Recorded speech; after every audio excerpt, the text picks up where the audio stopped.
తాను ఎలగబెట్టిన 5 ఏళ్ల పరిపాలన మీద నీతి ఆయోగ్ నివేదిక ఇస్తే దాన్ని టచ్ చేయలే, దాన్ని రాసుకోవాలా. గడ్డి పెడితే నీతి ఆయోగ్ వాళ్ళు గడ్డి పెడితే కనీసం ఆ పెట్టిన గడ్డి గురించి రాసుకోవాలా.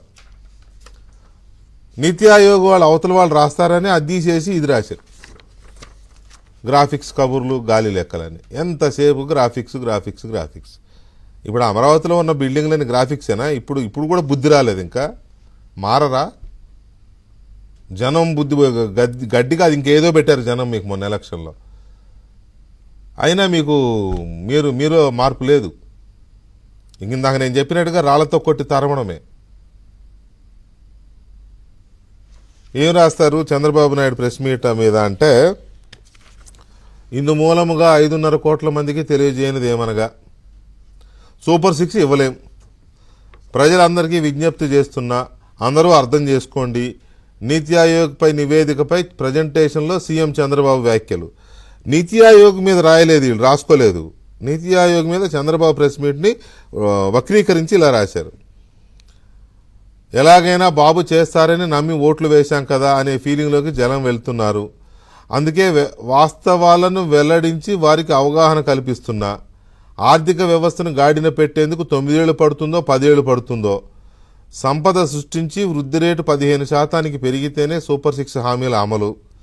గత ప్రభుత్వంపై నిందలు వేస్తూ హామీల ఎగవేతకు పక్కా ప్రణాళికతో బాబు అడుగులు. గత ప్రభుత్వంపై నిందలంట, నిందలు కాదు అసలు. ప్రజాస్వామ్యంలో ఆ ఫెసిలిటీ లేదు, కానీ లేకపోతే కొన్ని దేశాల్లో ఉరిదిస్తారు, అట్ట తీయాలి.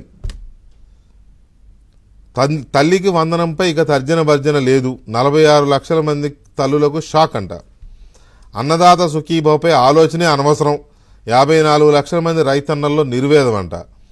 ఆడబిడ్డ నిధి కింద ఏటా 18,000 సాయం గల్లంతే. 1,80,00,000 మంది అక్క చెల్లెమ్మల ఆక్రందనంట. నిరుద్యోగ భృతి నీటిపాలేనని 1 కోటి మంది యువతలో తీవ్ర ఆందోళన. సూపర్ 6లు 7లు ఇక గాలిలో కలిసినట్లే. ఎందుకంటే సూపర్ 6లు కావాలంటే ఏపీ వృద్ధి రేటు 15% పెరగాలి. అందుకే విజన్ 2047 డాక్యుమెంట్ని ఇంట్లోగా భద్రంగా దాచుకోమని తనను నమ్మి ఓట్లేసిన ప్రతి ఒక్కరికి సీఎం చంద్రబాబు పరోక్షంగా చెప్పేశారంట. ఎవడు రాశాడు అసలు? అది జర్నలిజం. ఇలాంటి రాతలు కరపత్రాలు కూడా రాయరు, ఇట్లా కరపత్రాలు కూడా రాయరు. ఇప్పుడు రావట్లేదు అనుకుంటా, కానీ కొన్ని బూతు పుస్తకాలు వచ్చేవి యూత్ చదువుకోవడానికి. అయ్యో గమ్మత్తుకుండే ఆ పేర్లు కూడా.